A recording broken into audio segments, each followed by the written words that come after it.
Good morning, guys. It's Monday. I wish I could tell you exactly what happened in this Commanders Bucks game last night. I'm gonna have a hard time getting over this one for a while because let me just read you these stats. And this is like the perfect example. There's games like this all the time in sports where if you don't watch the game, you just look at the box score or you listen to somebody afterwards, you really might have zero idea of exactly what happened in the game. And because if you just let me read you these stats, Baker 15 for 18, 185 yards, two touchdowns, no picks. Well, that seems pretty good. And the running back Bucky Irvin, 17 carries, 77 yards. Alrighty. Jaden Daniels, 13 carries, 36 yards. Eckler and Robinson, 18 carries for 43 yards combined. And Daniels is 24 for 35 with 268. And when I tell you Jaden Daniels was unstoppable yesterday, the only person that was stopping him was Kingsbury's play calls from time to time. Um, he's just unstoppable. I don't even have words for watching this game yesterday. They had the ball the entire time. So all of these prop bets have a 0% chance of going over. Yeah, Evans's goes over, but the rest of them, there's just not enough plays. The Bucks just don't have the ball because the Commanders go for it on every fourth down. They get a bunch of them. He was so good. It's almost like every time they handed the ball off, it was like, thank God, good, they're running the ball. The ball's out of his hands for a half a second because they just can't stop him. Jaden Daniels, I knew he was good. I thought it'd be a tough spot for him. I thought Tampa's defense did a pretty good job of getting some pressure on him, but you just can't bring him down. Um, yeah, he's certainly not Lamar Jackson, but he's the closest thing to it. Oh my God, what an annoying game that was! And then the Bucks still had him. Still are going to win the game. It's 20-16, and they got or excuse me, it's 17-13, and they stopped Washington on another fourth down. It's just and Baker just fumbles the ball. I don't know exactly what the play call was. Collinsworth spent felt like an hour trying to figure it out on the broadcast. And whatever, it's a miscommunication, and they fumble, and then that's it. That's just pretty much it. Commanders go up by three. Another fourth down, they convert, and Daniels is just awesome. Every time they keep the ball in his hands, he makes something happen, one way or the other. It's just ridiculous. And then the Bucks have a chance to go down the field, but and teams have got to stop doing this. They'll get like a big play on first down, and then they just race up the field, and it's always a run up the middle. And it just very rarely works. I see teams do this all the time, college, pro, and the Bucks did that. They got a big play after big play, and they're about to score, and then they get basically a goal line stand. I don't even know what the play call was. It was like a run up the middle to Bucky Irving, some sort of option that Baker. So can we just throw the ball to Mike Evans, please? Like this has been working the entire game. So they settle for three, and then they don't get the ball back because Jaden Daniels is not going to give you the ball back. They convert every first down, and the game's over. And somehow I go 1-6. It is so frustrating to have all those prop bets and then not have the ball. I mean, I got to look up and see the play discrepancy. It's holy moly! It is just 69-44.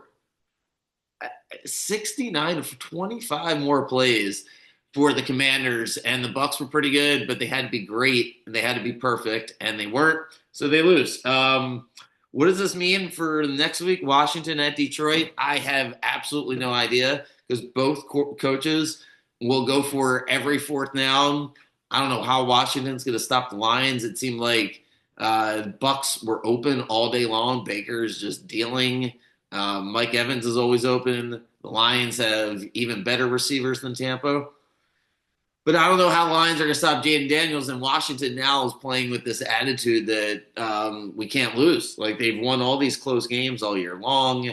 I just don't know how you bet against them at this point, especially with the spread, because it just feels like it's going to be a tight game. What did they probably listed at close to 7 if I had to guess. Um, let's see what they put that. Sorry, 1 second.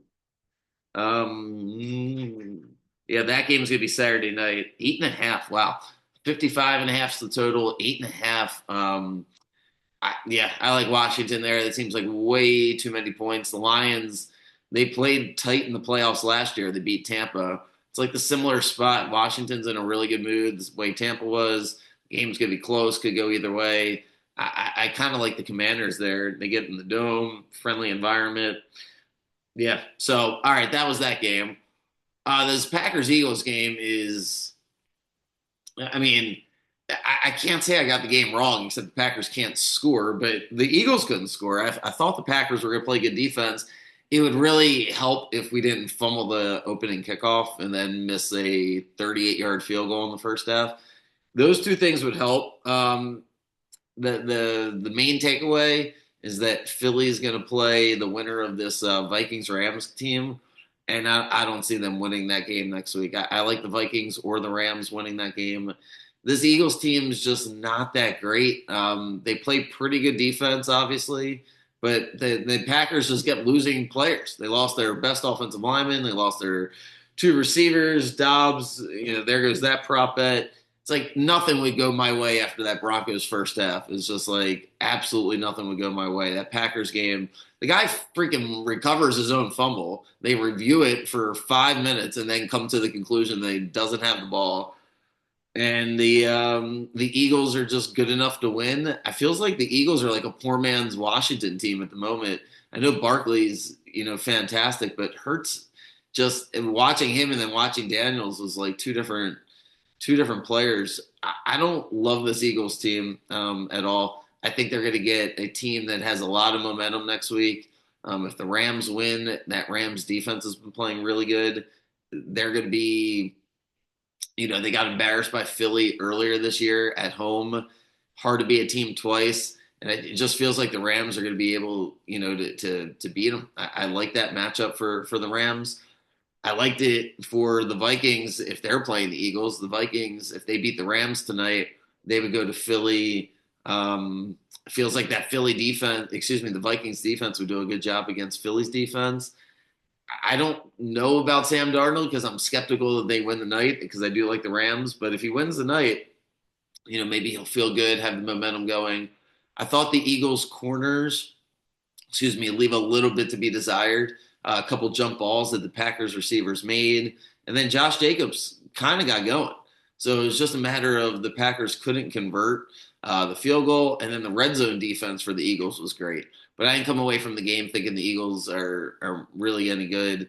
I think they would have beat Tampa because that would have been a revenge spot, and Tampa seems to, have their number. So I actually like that matchup better for the Eagles if they were going to get Tampa, but I don't like it for the winner of tonight's game. But the Packers, kind of a wasted season. They need to, yeah, they could have won the Super Bowl this year. The NFC is not super strong, so the injuries got to them. They need to beef up the offensive line and the defensive line because the Eagles had their way with them. Once Elton Jenkins went down, and then before they put that backup in, the other guy got like 3 penalties, just drive killer after drive killer. So that was that. And the one thing I got right was the Broncos were going to hang for the first half, and they did. And then that was it. And that's basically been Buffalo at home all year. So Buffalo dominates Denver. If you watched it, it wasn't fun. There wasn't much there. Bo Nix looked really good on the first drive. Sean Payton dials him up, and he got Troy Franklin open, the speedster for the Broncos. It was 7-0, and looked like maybe they would hang. The defense was decent. They kept him in the game. That missed field goal at the end of the first half, I think, really killed the momentum, and Buffalo comes out and just wore them out. So Josh Allen, Lamar Jackson, we got plenty of time to get to that. I'm just deflated this morning because I got the Broncos first half right. It was like very, I guess sharp of me, if you want to use that word, by not betting them for the whole game. And Javonte Williams gets his carries right away. So things were starting off great, and then that was pretty much it. Wish I would have just went to sleep. And oh boy, yep, Packers fumbled the kickoff, and then the Bucks. Just a weird, weird game last night where Washington just controlled it. So, very, very frustrating week for me. The Ravens win, so that's good news, and they get Buffalo. It should be, nothing short of an amazing game, both teams. So I'll do that all week. And tonight's game, yeah, I like the Rams. I think the fact the game is in Arizona instead of LA because of oh man, what's going on in California is just. I used to live in so I lived in Long Beach in 2012 and then I lived in Burbank. I lived in Marina Del Rey, a lot of parts of Southern California that were not actually affected by the fires. But like I've been over on that area a lot. So it's crazy, just unbelievable. Like you can't keep up with the news stories. I don't even know what to do anymore. Anyway, so the game's in Arizona. I don't know who that favors. I don't know what to make of it. I wonder what the crowd will look like. I It's really hard game to handicap. So just looking at the X's and O's, the Rams beat them the first time. Game was in LA when they beat them. The Vikings, it's kind of strength on strength. This Vikings secondary is really good, but this Puka character is just the best player on the field. I know Justin Jefferson's on the field. It might be my two favorite receivers because Justin Jefferson is, first of all, he showed a lot of restraint for those of you that watched that Lions game last week. Like he was open so many times, and Darnold was like just throwing the ball in impossible places for him to catch it, which is hard to do. And he was so frustrated, but was just trying to keep it in. The Rams don't really have the horses on the outside to stop them. It's more about the pass rush for the Rams. On the other side, the Vikings, they better not be arrogant enough to blitz Stafford tonight and single up Puka because he doesn't have Justin Jefferson's athleticism. But once he catches the ball, you're not tackling him with one guy. So if they do one-on-one coverage and they let him catch some screen passes or some slants, the Vikings could be in trouble. I like the over. I think the Vikings will either score or they'll make it to the Rams score. They can't come out and just try to run this football. The Vikings got to put points on the board because the Rams are going to come out aggressive. Kyron Williams, the running back for the Rams, super talented. The Rams have played in this building a bunch. They actually started their Super Bowl run in this building when they destroyed the Cardinals in, what was it, the 2020, 2021 year. Beat the Cardinals, and then they beat the Niners in the NFC Championship. Or no, excuse me, in the championship after they beat Brady and the Bucks in the divisional round. Or I might have that backwards, one way or the other. I think it was the Niners in the championship game, and then they won the Super Bowl over the Bengals. So some nostalgia there for the Rams. I'm sure they'll use that to their advantage. And just think that Stafford's better than Darnold, and I don't want to make it more complicated than that. I'll take the Rams tonight. And oh boy, yeah. Sorry for being down. I know the Ravens winning, and it should be exciting, but that Bucks game just killed me last night. Just killed me. So I'll have my bets out later, but I wanted to do the pod regardless. Didn't want to write a whole bunch of things about how the Bucks game killed me. It is what it is. That's why you bet what you can afford to lose, and that's that. So I'll be here in the morning with J Mart. We'll do more of a preview of all these games, and good luck. We'll have college basketball. The Connecticut game. So I had Connecticut both times. Won the first one. Villanova beat them. Made it a little more interesting than necessary. Dixon was great. I didn't talk about it much. And here's what I'm going to do with the write-ups for the college basketball. I'm not sure exactly how in-depth. It's hard for me to do 2 to 3 sentences. It's sometimes easier to do longer than that, and I don't want to make things generic. So I'm debating exactly how I want to do the write-ups for college basketball moving forward, especially with some of these smaller schools that I might have an opinion on that you guys, I don't know exactly how helpful it is if I only do 2 to 3 sentences. So I'm going to play around with that. But I definitely, I'm watching a lot of college basketball. I should be able to get more bets out consistently starting this week.